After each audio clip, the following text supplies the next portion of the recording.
On Monday, President Trump promised a dramatically different approach to the war in Afghanistan. In prepared remarks, the commander-in-chief said he would send over more troops, but didn't provide specific numbers or a timeline. Secretary of State Rex Tillerson was asked about the president's plans at a news briefing Tuesday. I think what the president has conveyed, and I agree wholeheartedly with him, is that we are not going to signal ahead what our plans are. We're not going to signal ahead an increase, a decrease, the timing of any of that. It will be driven by conditions on the ground. The only way we can defeat an enemy that is as nimble and as cagey tactically as this enemy is we have to be as cagey and tactical as they are. And we've not been fighting that way. Let's bring in CBS News foreign correspondent Charlie D'Agata in Kabul, Afghanistan. And CBS News Chief White House correspondent Major Garrett is, of course, at the White House. Major, let me begin with you. The president is vowing to win a 16-year war, but did not get into specific details. Secretary of State Tillerson and Defense Secretary Madison also did not give specific numbers. How is this policy different from what we've seen before? Much of it is the same, Elaine. I mean, what is the overarching goal for this administration? Precisely the same as it was for the Bush administration and the Obama administration before it. What is that? To militarily force the Taliban to give up its insurgency and agree to peace talks with the Afghan government. And that's it. That's the overarching goal, shared now by 3 straight administrations, with much higher troop deployments under President Bush and President Obama, far smaller under President Trump. And there's also this long-running goal pursued by the Bush administration and the Obama administration to cajole, persuade, and possibly punish Pakistan into no longer being a safe haven for the Taliban, the Haqqani network, and other associated terror groups, remnants of al-Qaeda and the incipient elements of ISIS. Goals for 3 straight administrations. So what fundamentally is different?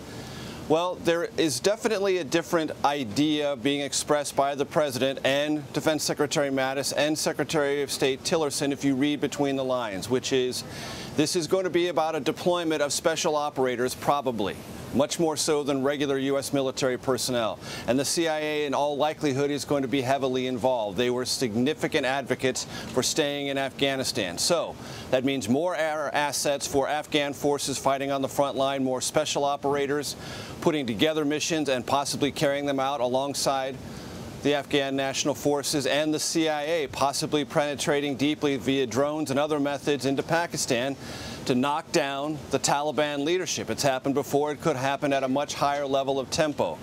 And the idea, the notion of plowing a lot of money or a lot of new money into Afghanistan for nation building or even nation assistance appears, if not secondary, completely irrelevant to what the president's focus is, because the military has said we can do more if you just give us a little bit more latitude. Well, the president, if you read between the lines, is trying to do just that. Charlie, let me turn to you. You have reported extensively from Afghanistan, and you've been speaking with top government officials. What is it that they've been telling you they need from the United States at this moment? Well, Elaine, you know, as Major just said, it's not necessarily numbers. We don't know what the numbers are going to be. They have an idea that it may be between 3,000 and 4,000, but it's the specialized forces that they're concentrating on here. You know, there are already 8,400 U.S. forces in country, largely involved in non-combat roles. They are train, advise, and assist. We hear it all the time. It's like a mantra. But we spoke to Abdullah Abdullah today. He's the second in command of the Afghan government, and he said that he believes that U.S. forces will now play a role on the front line. And this is what he had to say.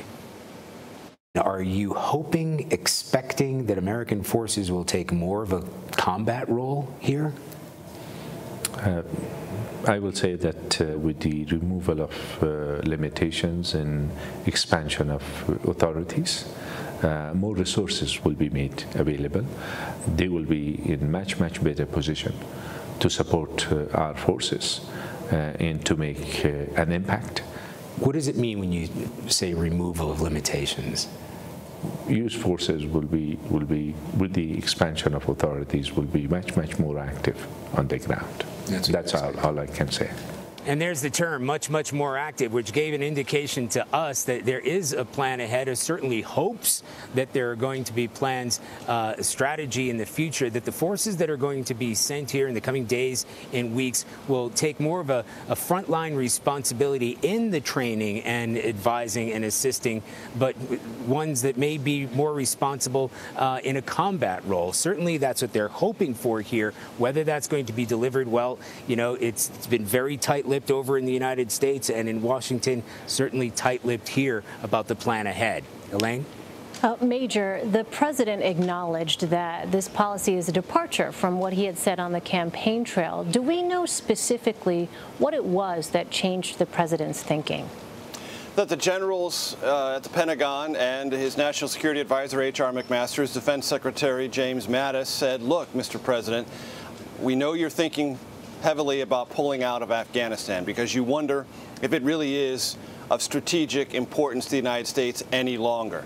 It is, Mr. President. If you create a vacuum there, you're going to do what you say happened in Iraq, create an open space where terrorist organizations, the Taliban, Haqqani Network, Al-Qaeda remnants, even ISIS can get a foothold, possibly attack America, attack American interests in the region, and become sort of this festering wound in the Badlands region of Pakistan and the Badlands regions of eastern Afghanistan, exactly where America found itself, but was unaware of the looming threat in the late 1990s and early part of 2000 before the 9/11 attacks. That argument persuaded the president to stay in Afghanistan, to which he then said to his generals, all right, what do you need? What kind of decisions do you need me to make to give you more options to be more militarily successful? And just the kind that Charlie and I have been outlining are what the generals gave back to the president, which he has now authorized. One quick caveat to all this, Elaine. No orders have been given yet to any new U.S. military personnel to ship out to Afghanistan. Even if those orders are given in the next week or so, deployment would take a couple, 3 weeks, maybe a month. The fighting season in Afghanistan, and I defer to Charlie's much greater expertise on this than mine, but tends to end mid to late October. And then because the winter is so brutal, there isn't a lot of fighting. So the practical and visible military impact of special operators, drone forces, and things like that may not become visible in a real sense and tactically vital until the fighting season recommences in the spring of 2018. Charlie, let me ask you about that. How, in fact, does the fighting cycle work in Afghanistan? And also, how stable or unstable is the government of Afghanistan at this moment? Well, Major is exactly right. I'll address that issue first. We spend time with U.S. Marines in Helmand Province, 300 that have been just shipped down in the spring, and they are in an advanced position there. They're going over territory that they had to fight for, that their colleagues died for, the exact soil. We cannot get from one place to another except via helicopter because the areas that we were flying over are now under Taliban control, 40% of the country, and we are at the height of fighting season. When you speak to Afghan field commanders, they've told us they need to get U.S. forces here. They really need them in a hurry. They need the expertise, they need the equipment, the surveillance, the intelligence. So yes, as Major said, I'm not sure any infusion of troops at this stage of this fighting season is going to have that sort of direct impact. Now, in terms of the stability of the government, that is a major issue. I think we all have to remember here that this is all at the request of the Afghan government. If they felt that they were capable of fighting the Taliban or felt that they had a cohesive government with the support of the public, they really wouldn't be asking for help from the United States.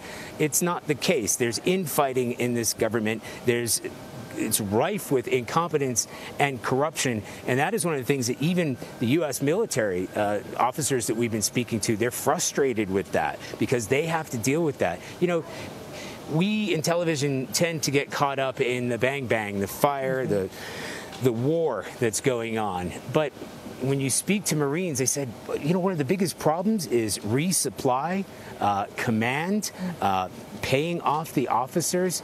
corruption. You have to solve these things before you go after a fighting group that is as tight and capable as groups like the Taliban, which is kind of an umbrella term for many different groups that are fighting beneath the Taliban, and then ISIS, which has now started to establish or trying to establish a foothold here. Really important to keep those perspectives in mind of the Marines actually on the ground there. Charlie Daggett in Kabul and Major Garrett at the White House. My thanks to you both.